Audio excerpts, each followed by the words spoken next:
Welcome back to the channel. Today we have a new build. It's a 2014 Chevrolet Cruze LT RS with the big 1.4 in it. And get this, it has engine damage. Don't say, who would have guessed? So let's see what's damaged on the engine and see if we can get it off the trailer. First things first, I guess we check if it's got any oil in it.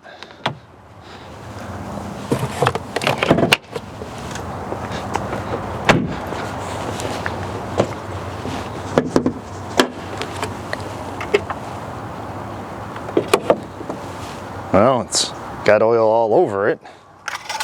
See if there's any in it. There is. It's barely on the stick, but it's on the stick. Let's see what we got.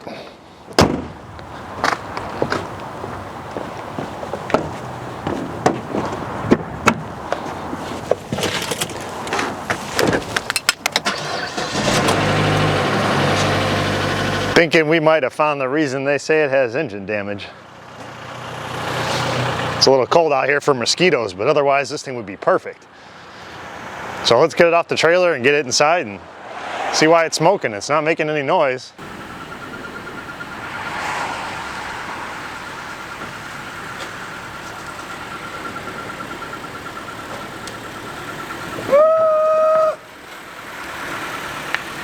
We're leaving a trail of oil everywhere we go. It looks like it's coming from the turbo. So let's take this cover off, this heat shield, see if we can see anything. And I want to run it. I've already turned the shop into a nightclub with smoke everywhere. And it's a little warm. I probably wouldn't be spending this much time, except this engine doesn't sound too bad. So maybe it doesn't actually have engine damage. It could be looking at just a bad turbo.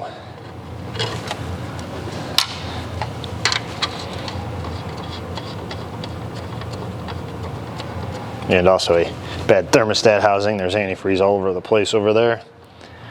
We'll worry about that afterwards, after we get it running.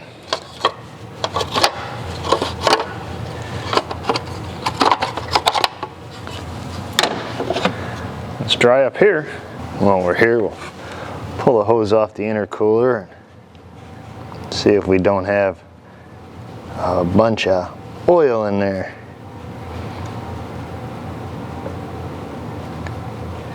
I'd be willing to bet the oil feed for the turbo is now just feeding the engine.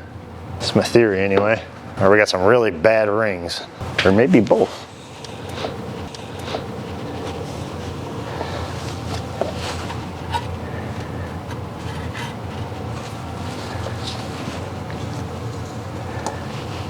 Oh yeah.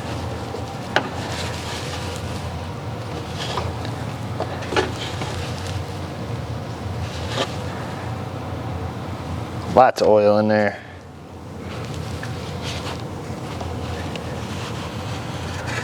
Enough for it to drip out? Yeah, I don't think you're supposed to be able to pour oil out of that. What do I know?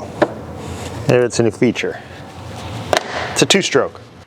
We'll go ahead and pull this plastic shield down. Maybe we can get a better look at the bottom of this and see if we can find anything else out. Got a lot of oil on it, so it's just 4 screws and pop out some little plastic retainers. And since somebody's been here before, some of the retainers don't have heads on them. So we're just going to violently remove this plastic. And those retainers are going to be collateral damage. I went with that pesky cover out of the way. We can see a little more. Looks like the oil return tube is cracked. I'll start it up for a second and you guys can tell me.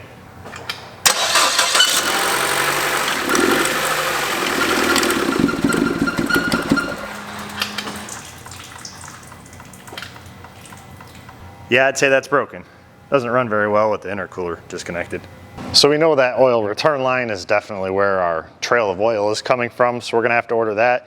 And because we have so much oil coming out of the turbo and into the intercooler, I'm gonna go ahead and just get a turbo. These things are amazingly cheap.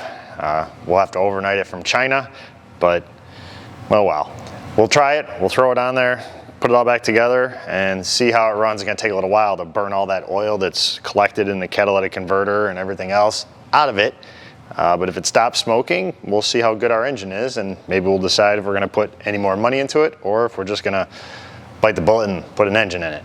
So let's get that turbo ordered, and I'll see you when it gets here. Our brand new Wuhan war whistle has made its way over from China. We also got our little return line, so we can go ahead and swap it out. Now I went with the cheap Chinese one because, well, that's pretty much what GM uses.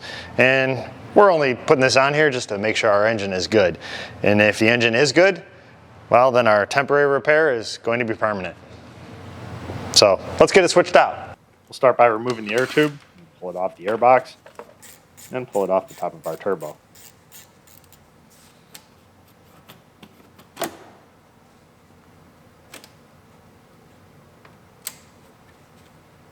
We got a couple of vacuum lines to pop off the turbo.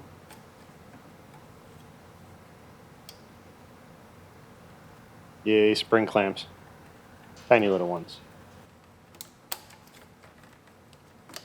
We'll take this whole mess of vacuum lines and set them off to the side.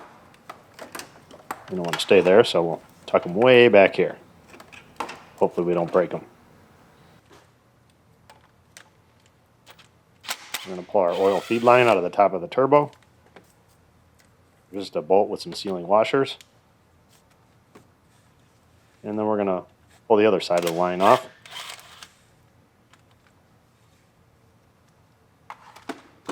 Try not to drop this bolt down in Narnia. We can pull this whole line out of here.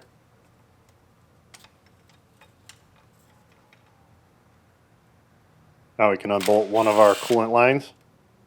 The one we can see. Really tempting fate, not dropping that bolt. Disconnect our oxygen sensor. Just pull the lock tab up. And the wire should pop out. But it's not playing nice. So we're just going to pull the whole connector out so we can get it out of here. We're going to work on it. And a little wiggle and pull. There's a lot of dirt and oil in there, so it wasn't working like it was supposed to.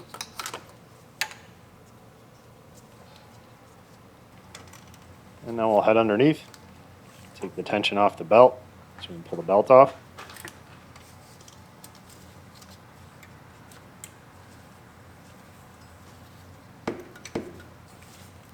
And we'll just tuck the belt up out of our way. And now we can unbolt our AC compressor.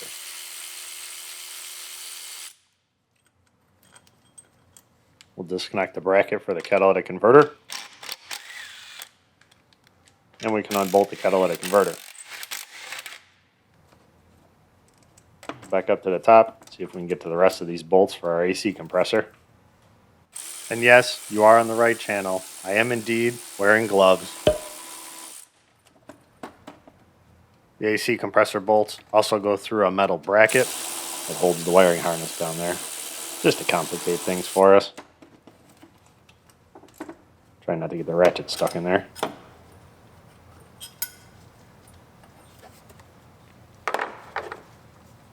Put that up somewhere where we're not going to drop it.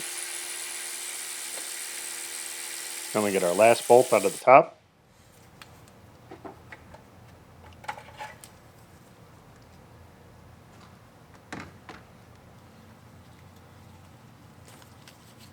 And plug our wiring harness. Just kind of dangles there. One more bolt back here. There's not enough room under that turbo inlet. We'll just use the caveman method and get the electric ratchet in there. And our compressor is finally free. It's going to be on our way, so I just tied a bungee cord around the front of it. We'll tie the other half around the caliper or suspension or something and pull it out of our way. And now we can get to the bracket that was holding our compressor in. Just 3 bolts in there. Take that bracket off so that we can see the other coolant line for the turbo, which is the whole reason we had to do this. And things get messy here. Told ya. Let's let that drain for a second. And we'll head up top. Yay, more spring clamps. I'm going to pull off the other end of that coolant line.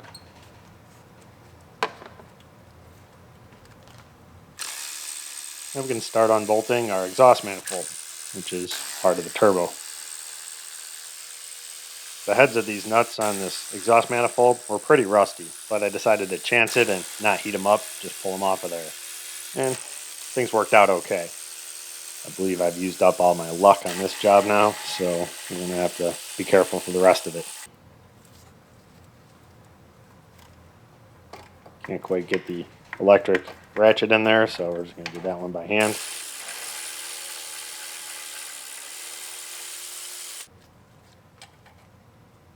Left one on there, finger tight, just to hold it up out of the way. So we'll spin that out of there.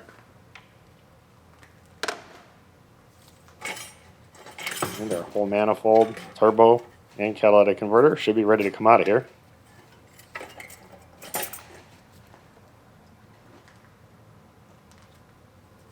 There's still a rogue wire down there, so we're going to have to pull that off of there. Somehow I missed it.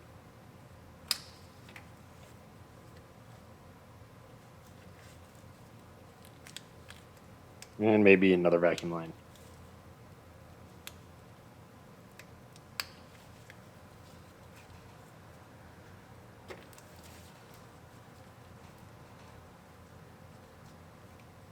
Okay, so now our exhaust manifold should be ready to come out. Wiggle it out the top. The catalytic converter does come off, but it's just easier to take it out as an assembly. Now we're going to yank the rest of our oil return tube out of here. Luckily it was broken in half, makes it easier to take out of here. And if it wasn't broken in half, I would have broken it in half, just because it's much easier. The part's only like $9, if that. So go ahead and change it whenever you're doing one of these turbos, even if it's not broken. Makes your job a whole lot easier, and it's only plastic, so it's going to break eventually. Now we can start stripping some of the parts off of our old turbo. We'll use our impact line wrench to break this coolant line free, so we're not chasing it around the floor. Once you break it loose, it comes right out. You can't get to these, that's why you have to take them off the other end, because this is on the back side of the turbo. So they go back on before you put it on. And we'll keep them separate so we don't mix them up. With my luck, I'll put them on backwards and have to do the job all over again.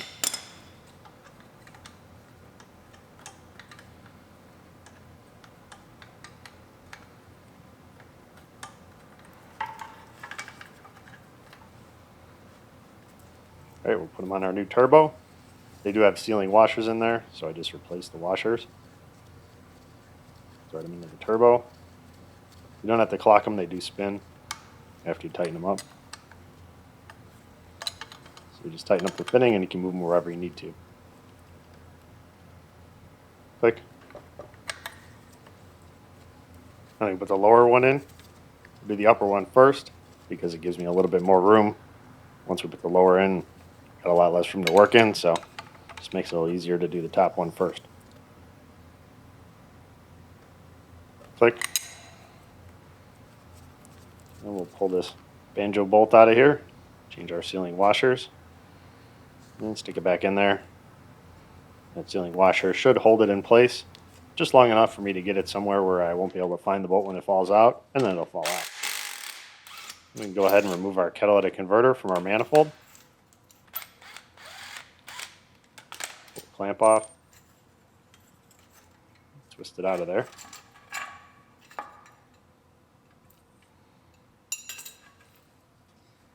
It's like our cats do for an oil change. You have to drain the catalytic converter oil. Well, there's your problem, lady.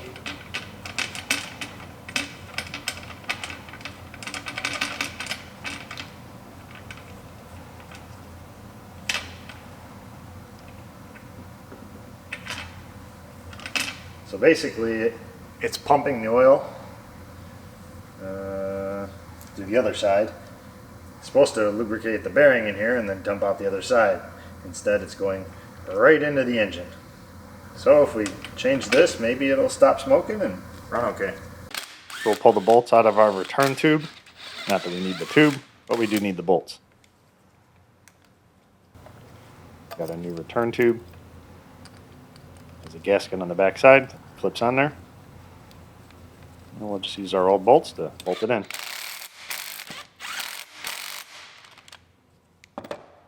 I believe what happened is the metal parts from the turbo fell down in the plastic and melted it, and that's where our hole came from.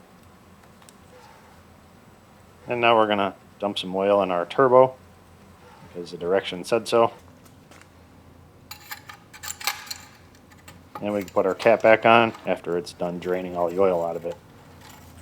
There's still quite a bit in there, but at least all the stuff that was pooled up drained out. Tighten down our clamp. Not all the way, we're just going to snug it up. That way we'll be able to move it around when we put it down in the car. And we can get to that clamp later. We'll set our gasket on the studs and hope it stays there. And we can drop in our turbo, catalytic converter, exhaust manifold assembly.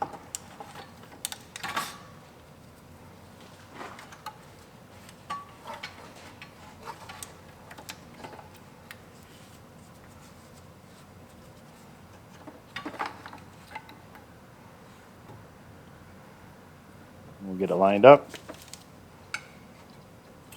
And then remember that we have to put this little metal bracket in. Not exactly sure what it does, but the factory put it in there, so I'm putting it back. Usually it's a stiffener, but the manifold that it's going over is much thicker than the little bracket. Slide it all in there, over the studs. We'll put a couple nuts on there just to hold it in place, and then get them all started. Plug in our oil return tube. Make sure it's all the way clipped in there. And start snugging up some of our bolts. Tighten up the bracket for the cat, not all the way though. And we'll tighten up our coolant line before we forget about it.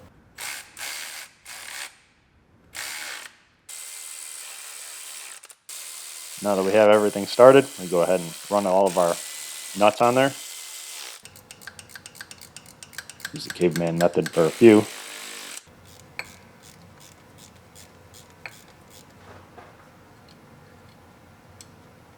And I did take the wastegate loose just so I could get the ratchet in there. Give me a little play so I could get an extension on there and tighten them up with the electric ratchet instead of the caveman method. And then we just tighten the wastegate back up. Run our wire up there for our oxygen sensor. And we tighten up our catalytic converter and the bracket for the cat. And we bolt our cat to the rest of the exhaust. And we put our bracket up for our AC compressor. If it wasn't for that one coolant line behind it, we could have left this on there and worked around it. But they strategically placed that coolant line behind it. Thanks, engineers. Otherwise, this would be a much quicker job. It wasn't even that bad anyway. Tighten this bracket down to manufacturer specs.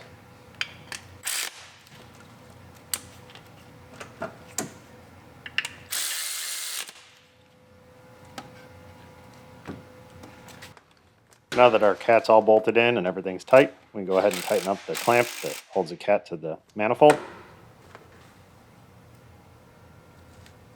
Put our coolant hose on. And move our spring clamp up. And it turns out those spring clamps are actually what was leaking antifreeze, not a thermostat housing. So while we're there, we're just going to move them around a little bit. We give our banjo bolt in the other side of our coolant line with new sealing washer and tighten it down to manufacturer specs. Now we're going to replace our oil feed line. Some new washers on that as well. Maybe some of the oil will stay in the engine or in the turbo.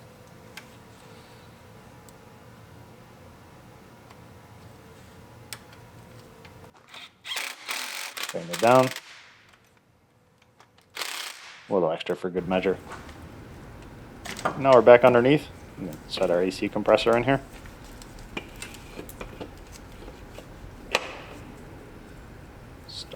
bolts. And we'll run them in, but won't completely tighten them, so we can move it around a little bit to get other ones lined up. Put our little wiring harness bracket on here just to complicate things, because that's the way the factory did it.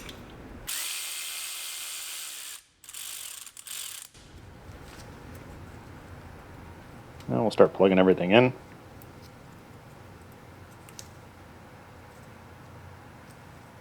sure it's on there. Another bolt on the top. And one more that we can't get the electric ratchet in there, so we'll do it the caveman way.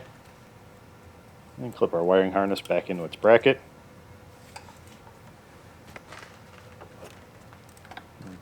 Put our vacuum lines back down. Flip them into the valve cover. And start clipping them into our turbo and wastegate. And I do have a cover on top of the turbo. That wasn't always there. I actually dropped a bolt. And of course you know where it went. I refused to believe that it was in the turbo because I tried to get it out of there with a magnet. I ended up having to pull the entire turbo back off, turn it upside down, and it fell right out. So if you drop a bolt, make sure you find it. Just don't go replace it, because otherwise I would have eaten that turbo up immediately on startup. So it was worth the effort to pull it back off just to verify that's where it went. And I did save you the hour of footage of me not accepting that it was inside the turbo as I searched all over the place and tried to fish it out of the turbo. And that was roughly 4 times longer than it took me to actually pull the turbo off, turn it upside down, drop the bolt out, and put it back on. Because that was before I had a lot of the stuff attached to the turbo already hooked up.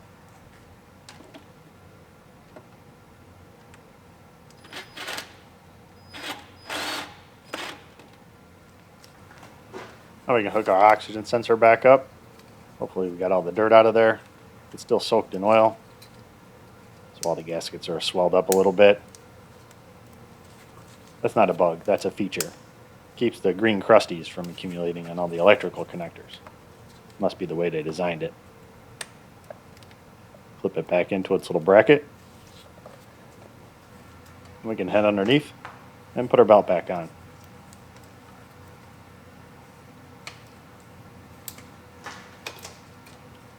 Slip it over our AC compressor.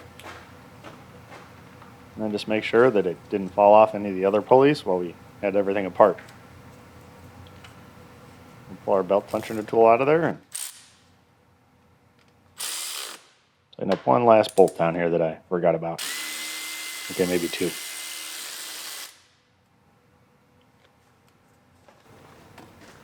Put our air intake tube back on there. Hopefully the right way.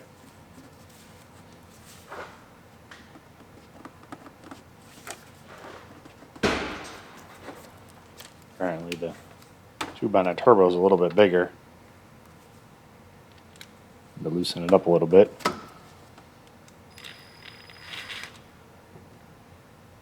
The other one was so soaked in oil it fell off of there.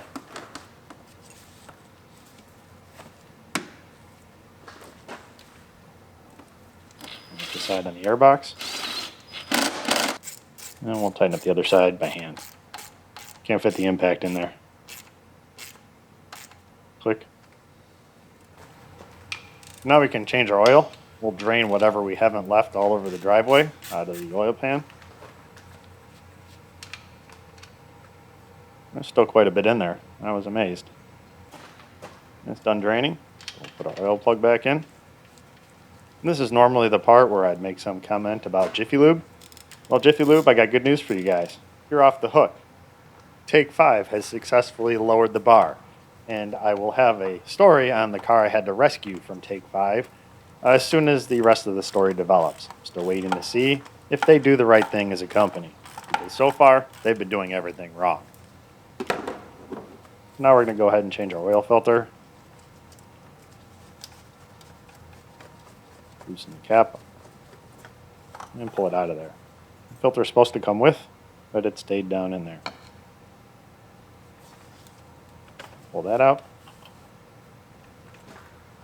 Now we'll put our new filter on.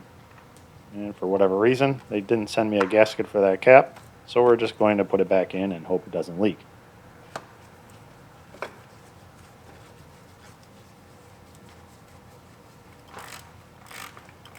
Tighten it down to 6,000 foot-pounds, just like Take 5 would do if they put the filter back on.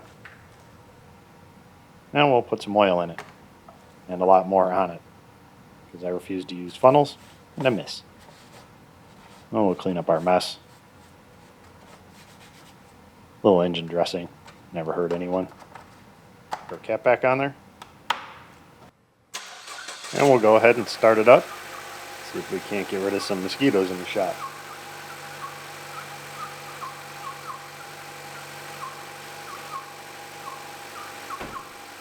It sounds like some of the gerbils are trying to get out of our engine. First I thought it might be a belt that was squeaking, making a funny sound. I ended up isolating the noise to the cover that goes over the coils. Pulled the coil assembly out of there, and turns out that number 3 spark plug was just kind of sitting in there. Tightened it up, noise went away. The smoke, however, did not. That's still going to be here for at least a little while. Well, it runs, but it's still a little smoky, and that's all the oil that's in the cat that needs to burn off of there. There's a 50-50 chance that cat's going to survive. Only one way to find out. We're going to take it for a ride and see if we get a check engine light and see if we get rid of all of our smoke or if we got some bad rings or something else.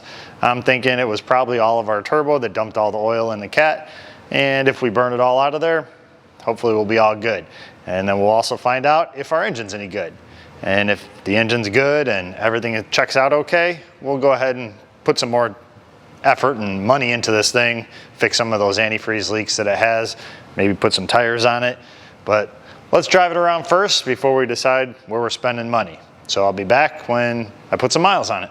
So it's got 83,121 miles on it. So let's see how far we can go before we decide it's okay or we really break it. Amazingly enough, our cat monitor managed to set. That's usually one of the hardest ones to set other than the EVAP monitor. So we'll continue driving and the other one should be no problem. We've driven our Cruze around for a little bit. I think we put about 70 miles on it and it finally quit fogging mosquitoes. But we do have a different oil leak now, and it's the valve cover.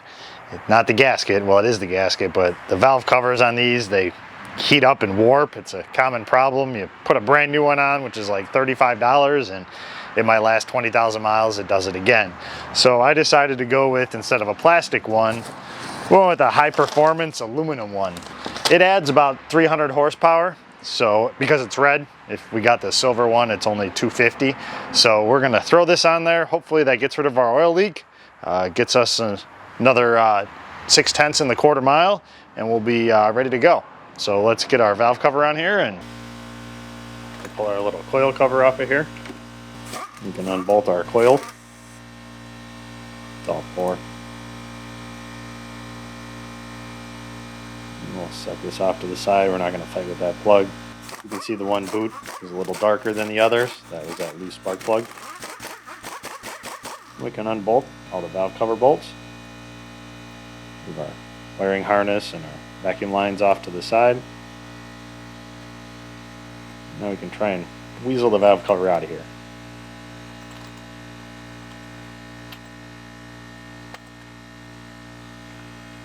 Toss that in the pile. We'll clean up our mounting surface, get rid of all the oil residue and silicone that's on there. There's some silicone on the joints. And it's actually pretty clean in there. Whoever had this thing actually changed their oil, maybe because it was leaking out of the bottom so fast. We'll put a little dab of RTV silicone where the head meets the timing cover. Then we can slip our new high-performance valve cover in here, complete with gasket. Move the wiring harness out of the way. Hopefully none of it ends up underneath the valve cover.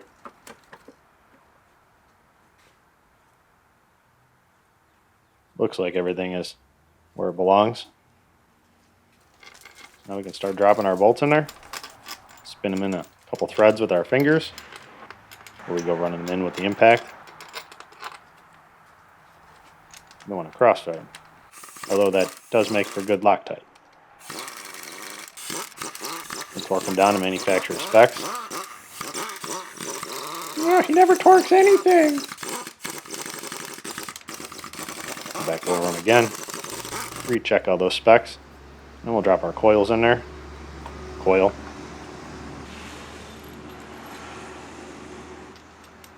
Bolt that down.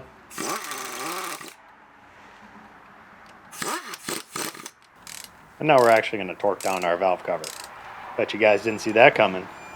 All the experts are frantically deleting their comments right now. Between the torque wrench and the gloves, I'm not sure if I'm happy with where this channel is headed. Flip our wiring harness and vacuum lines back into the valve cover. And stick our valve cover back on. We're good to go. Let's take it to the track. Oh, almost forgot to put the dipstick in. We put a few more miles on it. I'm pretty satisfied. This engine is good. We don't have any new oil leaks. Don't have any antifreeze leaks. So now we can go ahead and kind of finish up the job. We'll put this heat shield back on here. We'll just add it off so I can see if there's any oil coming from anywhere.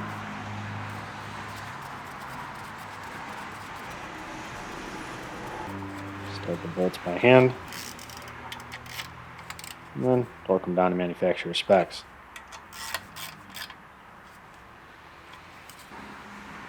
Take off our extensions so we can actually get to this one. And we're all good up here. I'm going to throw the cover back underneath. Complete with new plastic clips since we destroyed the other ones. Scott's GM Emporium had a few left over. We turned it over to the detailing gnome after we were satisfied that everything was good on it. We set all the monitors, no check engine light, everything's good, everything works, and there was really nothing else to do. I could have put tires on it, but these are still good for at least the summer, and I've decided to just lower the price of the car to reflect that.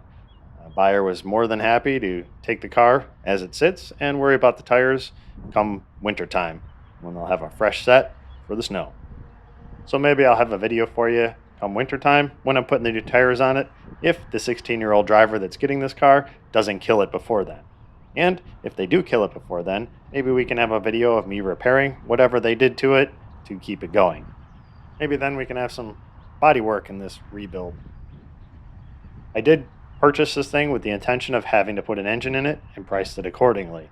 The fact that I was able to get away with just a couple $100 turbo and valve cover really made this build worth it. I'm not a fan of these cars, but they are very popular, so I fix what sells. Nice leather interior. No sunroof, can't keep it. All the bells and whistles, power driver's seat, windows, locks, mirrors, heated seats, remote start. Not a bad little car. And it's even got one of those fancy spare tire things. So many new cars don't come with those anymore. I don't ever slow up, no I don't take sh**. I got no love for the fakeness. If you wanna play tough and wanna hate this, I'll always show up and make a statement. I don't ever slow up, no I don't take sh**. I got no love for the fakeness. If you wanna play tough and wanna hate this, I'll always show up and make a statement.